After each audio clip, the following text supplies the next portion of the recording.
two women very important in your life, and you kill them both.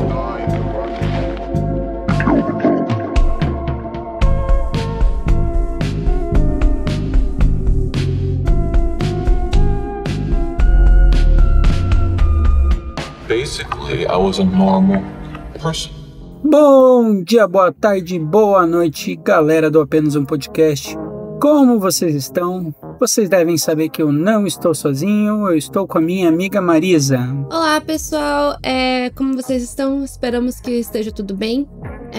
Como vocês sabem, né, no mês de julho é aniversário tanto meu quanto do Thiago. O aniversário do Thiago é no dia 23, o meu é no dia 27. E agora a gente vai pro segundo episódio do nosso Julho Criminal, onde a gente traz alguns casos mais diferentes. Vamos ver como é que vai ser até o final desse mês, se vai ter algum episódio extra, a gente não sabe exatamente ainda. Se alguém tiver uma sugestão de alguma coisa que vocês acham que poderia ser legal, podem mandar na DM lá no nosso Instagram, que inclusive é muito bacana vocês irem seguir lá para apoiar o nosso projeto. É só procurar o Instagram, @apenas-um-podcast. Mas tem outras formas que as pessoas podem dar um apoio pra gente, né? Até porque é nosso aniversário, quem sabe alguém quer dar um presente. Como é que faz, Thiago? Mandando um pix misterioso para contato apenas-um-podcast@gmail.com. Vocês também podem estar nos apoiando pelo Apoia-se. E se vocês quiserem enviar um presente pra gente, a gente também não recusa, né, Marisa? A gente não recusa presente, porque... Não recusamos, inclusive amamos. Então, se de repente, né, se quiser dar um apoio aí no nosso aniversário, a gente agradece, né? Lembrando que é 100% revertido pra manutenção do projeto. Isso, pra gente conseguir se manter, porque querendo ou não, isso vai tempo e tempo custa dinheiro, e seria muito legal se a gente conseguisse remunerar o podcast. E outra coisa, talvez, será que algum dia a gente consegue fazer um encontro de pessoas que ouvem o podcast, Marisa? Será que um dia pode rolar isso ainda? Quem sabe um dia, né? A gente marca de algum lugar. Nunca pensei nisso. Sobre quem que a gente vai falar hoje, Marisa? Bom, a gente vai falar sobre um caso de um serial killer que não é tão conhecido assim, que é o caso do Vlado Teninsky, que acho que a gente pode chamar de um serial killer jornalista. Então, acho que é um caso assim que só quem tá muito dentro desse universo dos casos criminais, né, consome muito esse tipo de conteúdo, que talvez conheça mesmo, né? Porque ele não é aquele caso que vai vir fácil no imaginário das pessoas, assim. Então, hoje a gente vai falar sobre o caso desse cara que, como a gente já adiantou, foi um serial killer. Atenção, o episódio a seguir contém cenas de descrição de violência física, psicológica e sexual. Se você não se sente bem em ouvir esse tipo de história, talvez seja melhor pular e ouvir outro podcast. O aviso de gatilho foi dado, então agora você continua por sua conta e risco. Então, como é que começa? O Vlado Teninsky, ele é nascido em julho de 1952.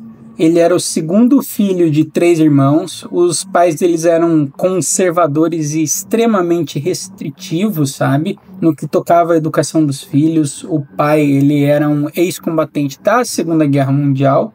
E ele trabalhou o resto dos dias dele como vigilante numa fábrica de madeira. A mãe dele era empregada de limpeza num hospital local. Então essa era meio que a família dele, né? Isso, e como vocês puderam ver, né, o sobrenome dele é um pouquinho diferente, né, Teninsky, não sabemos falar corretamente, porque esse caso ele vai se dar na Croácia, né, tanto que começa na Croácia, na real, né, porque o Vlado vai se formar em jornalismo em uma universidade lá na Croácia, e nessa época ele começou a se interessar muito por escrita e por poesia, e esse fator vai ser relevante mais adiante no caso.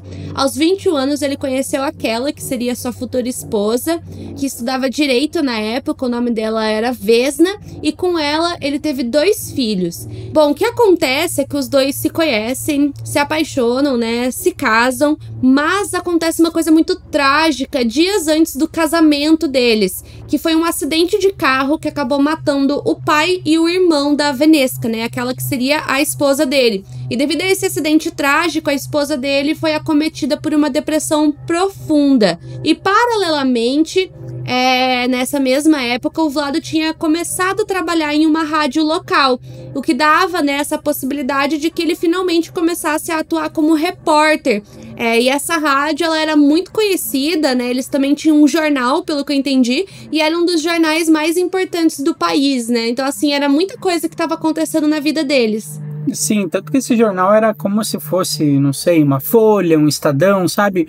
Um jornal grande que tinha influência no país. Então, o Tenenski, ele trabalhou nessa estação de rádio, enquanto a Vanessa, ela se tornou a primeira advogada da cidade. A carreira jornalística do Tenenski durou mais de 20 anos, e na década de 80 ele trabalhou como repórter da Skopje, baseado em jornais da Nova Macedônia e do Utrski Vesnik. Isso. São jornais importantes de lá, né? Pelo menos na época. Bom, ainda que você pense, nossa, né? Promissor, né? A esposa dele foi a primeira advogada da cidade, né? A primeira mulher advogada. Ele trabalhando num jornal importante. Apesar disso, pasmem, não era o suficiente para eles conseguirem se sustentar. E nisso, eles permaneceram morando na casa dos pais do Vlado. E o problema, né, gente, que tem aquela velha história de morar na casa do sogro, né? Principalmente da sogra, que às vezes pode ser que dê algum tipo de problema. No caso deles, deu problema porque o relacionamento dele com a esposa começou a se desgastar, porque o Vlado tinha brigas constantes com os pais. De acordo com o que a gente soube, assim, um pouco sobre a personalidade dele durante as nossas pesquisas, ele passava boa parte do tempo sendo um homem considerado bondoso, calmo. Aí, quando acontecia essas brigas, ele mudava, assim, o seu comportamento, se tornando uma pessoa agressiva, agitada, especialmente com a mãe. Vocês já devem ter conhecido aquela pessoa que é o zen budista, super tranquilinho, e entra num carro, por exemplo, se transforma, começa a buzinar. Eu tenho um padrinho que é assim, então, tipo, ele é a pessoa mais tranquila do mundo, parece que ele entra num carro e ele se transforma. Então, vocês devem ter um parente na família que faz isso, né? Todo mundo tem um. Sim, só que assim, ao mesmo tempo que essas brigas eram constantes, né? E como a gente falou, o protagonista dessa briga era o Vlado contra os seus pais, em especial a mãe. Ao mesmo tempo que tinha esses atritos, quando a esposa dele, a Vesna, né, falava, eu acho melhor a gente se mudar, né? A gente sair daqui, não tá dando muito certo. Ao mesmo tempo que ela tentava trazer essa possibilidade deles saírem da casa dos pais do Vlado, o Vlado entrava na defensiva e começava a defender a mãe dele, falava que ele não queria sair de lá. Então era uma coisa assim meio confusa, assim, porque era o que a gente fala 880, né? Ao mesmo tempo que ele brigava muito com os pais, ele também não queria sair de lá. Mas apesar, né, disso, né, de ter esses atritos, ele sempre foi considerado uma pessoa carinhosa, bondosa, inclusive um bom pai para os 2 filhos que ele teve com a esposa. Mas aí vai acontecer vários atritos a partir de agosto de 2002. E qual que vai ser a primeira coisa que vai acontecer? Em agosto de 2002, o pai do Vlado vai ser encontrado morto num chalé onde permanecia a maior parte do tempo dele. E o que se suspeita é que ele tenha cometido suicídio. E apenas 4 meses depois, em dezembro de 2002, foi a vez da mãe do Vlado acabar falecendo. Ela faleceu devido a um acidente que envolveu uma overdose de comprimidos para dormir. Então, assim, imagina, né? No intervalo de 4 meses, o Vlado perdeu os 2 pais, né? Em eventos diferentes. E, como a gente falou, o casal meio que dependia deles para eles conseguirem se manter. Então, obviamente, além de tudo isso, eles começaram a passar por várias dificuldades financeiras. Pra piorar ainda mais a situação pra eles, né? Depois de 20 anos que o Vlado tava trabalhando naquele jornal que a gente falou que era importante lá pro país, ele acabou sendo despedido porque a instituição, né, o jornal, começou a passar por problemas financeiros. Mas, né, tinha uma esperança curta pra eles, né? Que eles recebiam uma pensão devido ao falecimento dos pais, porém o benefício ele vai ser cortado em 2003. Então, menos de, tipo, 1 ano é cortado o benefício de aposentadoria. E nessa época ele começou a atuar de freelance para tentar ganhar um dinheiro, para tentar fazer uma renda, para tentar ter uma renda. A esposa, até em 2004, ela recebeu uma promoção onde passaria a trabalhar no Ministério da Educação do país. Com isso, eles se mudaram para a capital da Macedônia, que é a Skopje. Então eles já estão em outro país, né? Eles já estavam, na real, porque o país é a Macedônia, né? Então eles estavam nessa situação um pouco frágil, mas melhorando, né? Parecia que estava tendo uma evolução. Depois que a esposa recebeu essa nova proposta de trabalho, a condição financeira deles melhorou bastante. Mas vai ser nessa mesma época que a gente vai ter os relatos dos primeiros crimes. Então, no dia 16 de novembro de 2004, a polícia local lá de Skopje, né, Macedônia, recebeu um chamado de uma jovem que dizia que a mãe dela tinha desaparecido desde a manhã daquele dia. Ou seja, fazia já algumas horas que a mãe dela tinha sumido. O nome da mãe era Mitra Sinjonowska, ela tinha 64 anos e trabalhava com limpezas. Ela tinha saído pela manhã para ir até o mercado e depois disso ela simplesmente não voltou para casa. Nisso a polícia começou a investigação e na residência não havia nenhum sinal que indicasse que algo ruim teria acontecido com ela. Ou seja, que a casa tivesse sido arrombada, presença de sangue, alguma coisa suspeita, algum objeto de valor elevado. Não tinha nada. Então a polícia foi super precipitada e afirmou que não poderia ter acontecido um assassinato, né? Então eles já descartaram essa possibilidade. Porém, a filha, mesmo com a polícia tentando aliviar o sentimento dela, ela tava com um pressentimento de que alguma coisa ruim tinha acontecido. Então ela começou a caminhar pelas redondezas próximas à casa da mãe. Tudo isso para tentar encontrar uma pista. E o que acontece é uma coisa muito triste, né?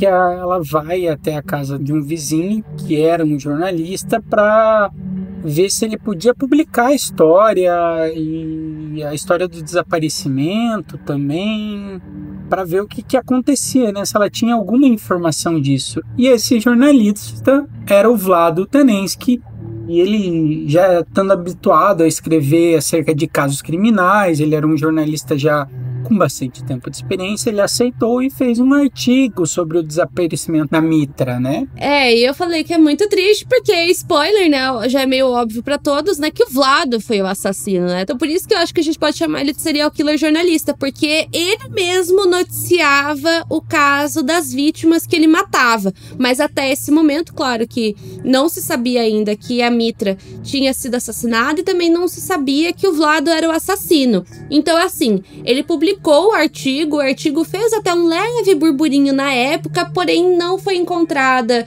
nenhuma nova pista e nenhuma nova testemunha. Para vocês terem uma noção, até os amigos e outros familiares dessa mulher não pareciam estar preocupados com essa situação, porque eles tinham considerado que muito provavelmente ela teria saído da cidade porque ela teve um ex-namorado que era extremamente violento, né? Então talvez ela tivesse feito aquilo para escapar daquela situação.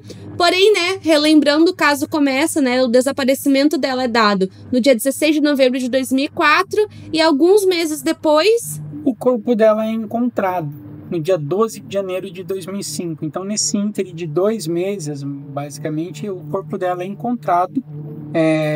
Os policiais analisam e veem que o corpo ela tinha sido estrangulada, amarrada, torturada, estuprada. Ela estava morta há mais ou menos umas 2 semanas, que era o que eles acreditavam. E o que é meio estranho, tendo em vista que ela já estava desaparecida há uns 2 meses, né? Então, eles ficaram... Calma, ela estava já desaparecida há 2 meses, mas o corpo, digamos, está com um estado de putrefação, ou o corpo dá indícios que só foi assassinado faz 2 semanas. Então, o que aconteceu nesse tempo, sabe? Aí a polícia ficou bem intrigada, né, Marisa? Sim, isso é um mistério que permanece até hoje, porque esse vai ser um padrão que vai acontecer em outras vítimas, né? Do desaparecimento ser um tempo maior do que o tempo que a vítima foi assassinada. Aí fica aquela questionamento, né? Será que as vítimas eram mantidas em cativeiro? O que acontecia com elas, né? É uma coisa muito estranha, né? Então, como a gente falou, né? Ela tinha sido vítima de um estrangulamento e ela foi enterrada em um buraco onde havia sido colocado pedras em cima. E também o corpo dela estava envolto em um saco plástico. Porém, o que acontece, né, gente? Acontece uma coincidência Que nesse caso vai fazer sentido pra polícia, mas hoje em dia a gente sabe que foi só uma coincidência. Porque na mesma época que eles encontram o corpo dela, outros 2 jovens foram presos por terem invadido uma casa de uma mulher e matado ela. Então, por conta disso, eles associaram que muito provavelmente esses 2 jovens fossem os assassinos da Mitra também. Então a polícia colocou eles como responsáveis por esse crime. Eles negaram desde o começo que eles estariam envolvidos no assassinato dela. No assassinato que eles cometeram, eles não negaram e por aí vai. Tipo, até porque tinha provas mesmo contra eles. Então teve esse timing aí que foi muito preciso e fez com que a polícia colocasse as acusações em cima de outras pessoas, né? Então, mesmo eles negando, né, e a única prova, entre aspas, ter sido essa questão do tempo, né, ter sido uma coincidência entre um assassinato e outro, eles acabaram sendo condenados não só pelo assassinato que eles realmente cometeram, mas também pelo assassinato da Mitra. E nisso, o caso foi dado como encerrado. Então, obviamente, o Vlado passou completamente despercebido, né, do farol da polícia. Só o que vai ser estranho é que depois disso, outros assassinatos nos mesmos moldes vão começar a acontecer. E daí a gente vai ter a segunda vítima. E aí, em 2007, uma moça desaparece no início de novembro. Assim como foi em 2003, em novembro, a Ludmila Likoska desaparece e o corpo dela só vai ser encontrado em fevereiro, dia 3 de fevereiro de 2008. Ela tinha sido estrangulada, amarrada, espancada, estuprada e estava morta há apenas alguns dias. Então, isso volta. O que acontece? Quando investigações são mal feitas, não tem o que fazer. Vai voltar a acontecer, porque, tipo, eles meio que quiseram encerrar o caso rápido e tipo, às vezes não tinha prova suficiente para condenar eles, mas, como a Marisa disse, aquela coincidência, eles achavam que era o mesmo e condenaram essas pessoas. Só que eles viram que tem um padrão, né? Mas não vai ser a última vítima, né? Porque vai ter a terceira e última vítima, né, deles. Sim, né? Então, como vocês puderam ver aí, a gente vê aquele padrão de novo, né? Muito estranho dela tá desaparecida já há alguns meses e o corpo dela, quando foi encontrado, indicava que ela tinha sido morta há apenas alguns dias. Então, aquela coisa, o que acontecia com as vítimas nesse período de tempo? Infelizmente, a gente não vai saber e vocês já vão entender o porquê. Bom, a terceira e última vítima foi a Zinava Telmelkoska. Ela tinha 65 anos, ela desapareceu no dia 7 de maio de 2008 e ela tinha recebido uma ligação naquele dia para ir até o hospital, porque aparentemente o filho dela tinha sofrido um acidente de carro, enfim, e ela deveria ir lá para ver como é que ele estava. Porém, essa ligação era falsa. O corpo dela, então, foi encontrado no dia 16 de março, com sinais de tortura. Ela também, né, infelizmente foi abusada, morta por estrangulamento, né, e no caso ela foi amarrada por fios de telefone. Esse foi o único caso aí que, entre o dia do desaparecimento até o corpo ser encontrado, foi um intervalo de tempo mais curto. E o que acontece, né? As coincidências dentro desse caso, né, não param por aí. Acho que vocês puderam ver que as vítimas eram todas mulheres com uma idade mais avançada. A forma que elas foram assassinadas, em que o corpo foi encontrado, era semelhante, mas não parava por aí. Porque, além disso, todas essas mulheres trabalhavam com faxina, eram mulheres com uma situação financeira ruim, né? Eram mulheres consideradas pobres, sem instrução, e isso se assemelhava com quem se assemelhava à mãe do Vlado, né? Porque a gente mencionou lá no começo que ela trabalhava, né, com limpeza. A família do Vlado, por mais que ajudasse o casal, não era uma família rica. Então, é uma coisa muito estranha e não para por aí, porque essas vítimas, elas conheceram a mãe do Vlado. Então, elas chegaram a conhecer pessoalmente essa mulher. Aparentemente, né, a seleção das vítimas se deu a ser justamente mulheres parecidas com a mãe. Como elas provavelmente já conheciam o Vlado, elas não iam ficar muito nervosas vendo ele. Ia ser meio que uma coisa, se ela visse ele, aí elas iam achar uma coincidência, não uma fatalidade, né? Ou não algo que elas tivessem temer. Então, o que acontece? Por meio desses e dos outros casos, a polícia percebeu que comeu bola, né? Que não eram aqueles jovens que tinham praticado aquele crime, que eles haviam prendido pessoas erradas para esses crimes em questão. Eles até tiveram o crime que eles foram acusados, eles justamente acusados, mas eles não eram vítimas, eles não eram os criminosos dessas 3 vítimas, né? Então foi traçado um perfil psicológico do homem, que eles conseguiram definir que era um homem que vivia no local, pois ele conhecia bem a área, provavelmente ele também era meio de meia idade, provavelmente conhecia as vítimas, porque não havia sinal de luta, não, digamos assim, não havia sinal de tentar se soltar, então não havia sinal de luta, contato físico forte para conseguir domar as pessoas ou arrastar as pessoas para um outro local onde ele fosse desovar o corpo. E provavelmente eles supunham que ele atuava sozinho. Além disso, eles consideravam que ele provavelmente, né, devia ser uma pessoa inteligente, né, uma pessoa com instrução, porque tudo demonstrava que ele planejava os ataques com muita antecedência. E devido a todas as semelhanças entre os casos, mostrava que ele se classificava como um assassino organizado. A sua vitimologia, né, o estudo das suas vítimas, mostrava que possivelmente era sexualmente frustrado. Por meio desse perfil, né, que eles traçaram, né, que é muito importante, né, a gente já falou várias vezes sobre essa coisa da perfilação, né, que a polícia, eles analisam como que aquele caso criminal se deu, quem foram as vítimas, como elas foram encontradas, a cena do crime, como que ela estava, qual foi o modus operandi, quem, né, que nem a gente falou, quem eram aquelas pessoas, para poder traçar um perfil de quem era aquele criminoso. E assim, de todos os casos que eu lia onde teve essa coisa de fazer a perfilação, na maioria das vezes eles acertam a maior parte dos aspectos. Então, por meio desse perfil que eles traçaram, né, analisando o crime, né, como que ele aconteceu, eles conseguiram afunilar a lista de suspeitos. Então, eles começaram a recolher amostras de sangue no corpo da última vítima, né, que foi onde essa amostra foi encontrada. E nisso eles chegaram a uma lista de 150 homens que poderiam ser aquele assassino. Então eles chegam e entrevistam um a um, que é bastante gente, porém um deles chama a atenção. E essa pessoa que chamou a atenção era o Vlado, pois ele já havia escrito notícias sobre o assassinato, como detalhes que só a polícia tinha. Ele também sabia até, por exemplo, o fato das vítimas serem amarradas com um fio de telefone. A polícia achou isso tudo muito suspeito. Apesar disso, o DNA ele teria sido feito. Ele foi feito em 3 homens numa lista de suspeitos com o sêmen encontrado no corpo.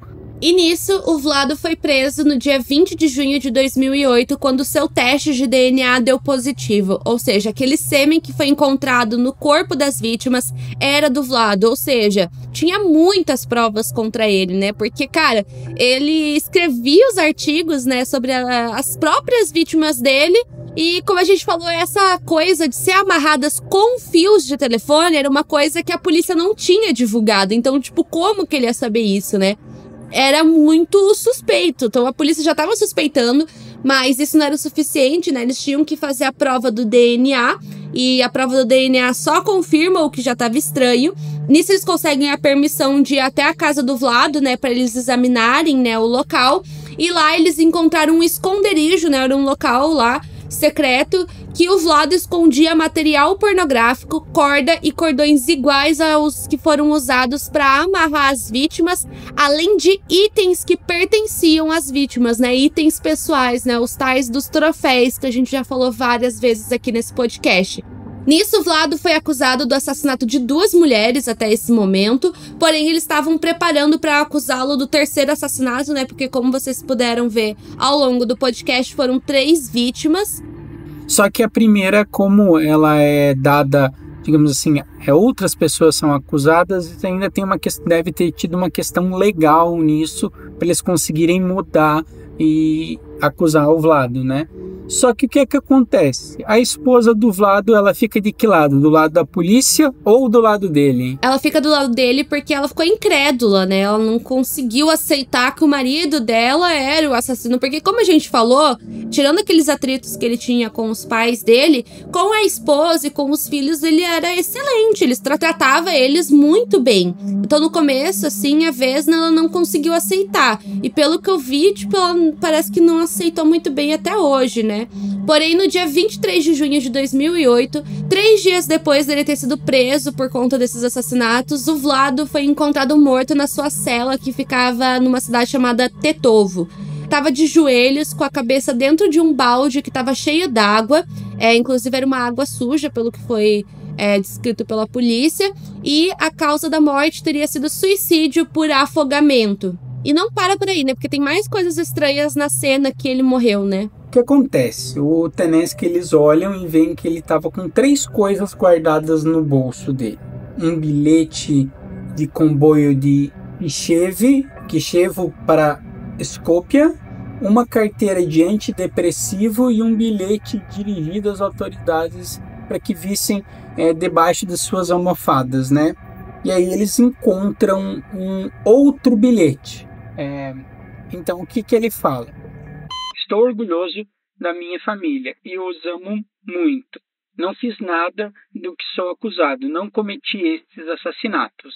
Nessa altura, a polícia já estava investigando um quarto desaparecimento de uma outra possível vítima chamada Gorissa Panveleska. Ela tinha 78 anos, porém esse último caso continua sendo um grande mistério, porque ela apresentava o mesmo padrão, né, de vítima, porém o corpo dela nunca foi encontrado até os dias de hoje, né? Por isso que a gente falou que esse caso deixa esse grande mistério, porque como o Vlado acabou cometendo suicídio e nunca admitiu os crimes que ele cometeu, porque, né, gente, tem muitas provas contra ele, não tem como, né, falar que não foi ele.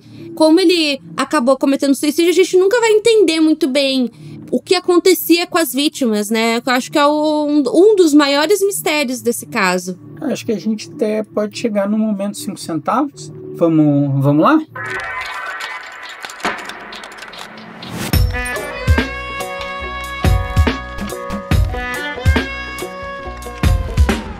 Vamos lá, o que você acha de toda essa questão desse mistério? Se a gente pegar essa questão do assassino que gosta de ficar próximo tanto da polícia, tanto das notícias e etc., o Vlado, ele tinha essa questão de ser jornalista, então ele meio que podia... Ele conseguia se camuflar, né, nisso tudo. Então eu achei que muita coisa apontava para ele, assim. Ele tinha as provas materiais, digamos assim, tinha o sêmen, então tinha a questão dele conhecer as vítimas, tinha tudo uma questão para acusar ele. Só que eu acho muito estranho nesse caso que ele é encontrado morto por afogamento. Vamos ser sinceros, que é difícil você morrer afogado num balde. Você pode tomar a quantidade de antidepressivo lá e fazer. Não tô dizendo que não é possível, não é isso que eu tô dizendo, mas o que eu tô dizendo é que eu acho estranho. Por quê? Porque todo mundo tem mãe, né? E todo mundo meio que fica com raiva de alguns tipos de pessoas, principalmente estupradores e pessoas que mexem com criança. Então, nesse caso, eu não sei se pode ter sido, mas eu achei extremamente suspeito do jeito que ele morreu. Não consegui encontrar informação se ele tinha alguém que dividia a cela com ele. Mas pelo jeito eu acho que não, né? Porque tem as fotos da cela e tal, não parecia que ele dividia com alguém, né? Porque ao mesmo tempo, não parece aquela coisa que seria, no meu ponto de vista, que seria feito, por exemplo, pelos investigadores, entende? Porque até esse momento os investigadores, eles tinham que ouvir muita coisa dele ainda, sabe? Então... parece uma coisa assim meio parecida que aconteceu com o Dahmer, sabe? Não sei se fez sentido o que eu quis dizer. Fez, porque se vocês verem, gente, literalmente, pensa num banheiro, é uma pia, e embaixo tem um balde com água suja. É só isso, não é tipo uma coisa que a pessoa teria que, sei lá, efetivamente colocar a cabeça ali e, sei lá, o corpo naturalmente vai querer sair dali, né? Porque, tipo... A não ser que você esteja muito drogado ou coisa do gênero, mas é estranho também. Mas não tem como dizer que não é ele. Não, tipo, tem alguns casos que às vezes, sabe? E esses dias, inclusive, eu fiz uma coisa que eu não faço muito, Marisa, que foi ver Investigação ID. Então eu vi de um caso de um pai que assassina as 3 crianças. E que ele, inclusive, é a última pessoa que é assassinada, a última pessoa que é morta por injeção letal nos estados do Texas, alguma coisa assim, porque eles achavam que ele era inocente. E a mãe das crianças falava, não, ele é culpado. E ela mostrava as coisas que ela tinha como prova. Então, às vezes, dá para se duvidar, mas nesse tinha prova, tinha o que a gente chama de troféu, então tinha muita coisa robusta sobre ele. E você, o que você achou desse caso? Ele é um pouco diferente, né? E é até mais recente do que... Ele é de 2003, fazem 20 anos, né, dos crimes, mas ainda assim é um caso recente. E como é do leste europeu, não é muito conhecido, acredito eu. É, exatamente, por isso que eu falei, ele é um caso que eu acho que poucas pessoas devem conhecer, porque não é muito falado, né, sobre casos do leste europeu, né, sei lá, quando eu penso em leste europeu, inclusive, a primeira coisa que eu penso é o Albergue, né, porque aquele filme clássico de traumatizar as pessoas na infância, né, mas assim... Realmente, assim, eu confesso que eu não tinha pensado muito nessa questão da morte dele ter sido meio estranha mesmo. Acho que a gente nunca vai entender o que realmente aconteceu, até porque tem muito que ser feito do meu ponto de vista, mas realmente, pelo que eu pesquisei, ele não dividia cela com outra pessoa, mas ao mesmo tempo eu não sei também como que era o funcionamento dessa prisão que ele tava e tal, porque como justamente é um caso que aconteceu no leste europeu, num país que a gente não tá muito acostumado a ver informação sobre esse tipo de coisa, não tem muita coisa, sabe, sobre esse caso. Tanto que, assim, pra fazer a pesquisa, você tem que ir num sites mais diferentes, assim, vamos dizer assim. Então, é muito estranho e eu não tinha pensado nesse lado, mas uma coisa que eu acho que vai ser uma coisa que nunca vai ser respondida é o que aconteceu com as vítimas, porque é muito estranho pensar no período que elas estiveram desaparecidas. Eu acho que elas eram mantidas em cativeiro, porque não tem outra explicação. Eu acho que provavelmente ele mantinha as vítimas em cativeiro por um tempo. E aquela coisa que a gente já viu em outros casos, né? Quando, enfim... Inclusive, até na Macedônia, eles dizem que a Macedônia tem um very low crime rate in the town of Macedonia. Então, tipo, a tradução seria poucos crimes, uma baixa taxa de crimes na Macedônia, né? Então, eles até dizem aqui que os jornalistas e os escritores sobre crime, eles não tinham muito trabalho, sabe? Não era muito comum ter matérias a respeito. Então, acho que isso pode até ter chamado a atenção deles. E é estranho mesmo, porque, tipo, pô, você pensa assim, você fica vários tempo com as pessoas. E outra coisa que ajuda é elas terem uma certa idade, né? Então, elas não vão conseguir correr, não vão conseguir... tipo, sair da situação de cativeiro tão fácil quanto uma pessoa jovem, sabe? Mas é aquilo também que a gente vê em muitos casos, né? Dos serial killers terem um ódio voltado contra as mulheres e esse ódio começar através da mãe, né? Porque o exemplo clássico é Ted Bundy, né? Ele buscava mulheres que eram parecidas com a mãe, aí depois ele namorou mulheres que eram parecidas com a mãe, essas mulheres, enfim... terminaram com ele, aí foi na cabeça dele um outro trauma, não sei o quê, sabe? Então, são várias coisas, assim, nesse caso que a gente vê parecido em outros, e o que mais... Que eu falei, como esse caso a gente nunca vai saber o que realmente aconteceu, tenho certeza que tem muita coisa pior por trás dele, sabe? Que a gente não sabe. Que nem essa possível quarta vítima, quem não sabe outras, né? E também essa questão de que, cara, eu tenho certeza que elas eram mantidas em cativeiro, porque não tem outra explicação. Não tem. Aí é aquela coisa, aonde que ele mantinha isso, né? Isso que é muita coisa estranha. Manter uma pessoa não é uma coisa, tipo, manter uma pessoa em cativeiro tendo um trabalho, tendo uma vida social e etc. Não. Esposa, filhos. Tipo, assim, você tem que ser meio nível BTK, assim, de, tipo, vamos fazer coisas e ninguém sabe e todo mundo fica chocado. E depois? Sim. Mas acho que por hoje é só. A gente quer, com certeza, saber a opinião de vocês, se vocês têm alguma outra teoria fora essas que a gente falou. Queremos saber também se vocês já conheciam esse caso. Esperamos que o episódio tenha sido proveitoso e até semana que vem. Até, galera. Tchau, tchau.